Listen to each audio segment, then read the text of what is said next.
Nahaharap sa reklamong murder ang isang lalaking nakapatay sa kanyang kinakasama at dalawa nitong pamangkin sa Las Piñas City. Ang ugat umano ng krimen, selos. Nasa frontline ng balitang niya, si Rainiel Pawid.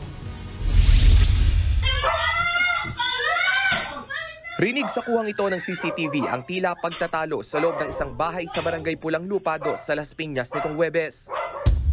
2 araw ang makalipas matapos ang ingay na yan, pinasok na ng mga pulis ang bahay.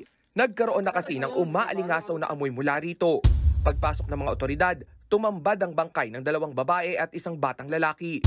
Ang mga biktima kinilalang sina Mary Jean Avellana, 27 taong gulang, at 2 niyang pamangkin na sina Natalie Jane Cabintoy, 19 na taong gulang, at Oliver Bautista, 11 taong gulang. Isang mahabang kahoy na pinaniniwala ang ginamit bilang murder weapon ang natagpuan din sa bahay.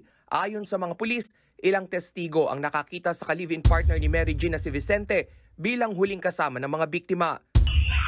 Base sa investigasyon, nagtalo sina Mary Jean at Vicente hanggang sa pinagpapalo umano ng sospek ang kanyang kinakasama gamit ang kahoy hanggang sa mapatay.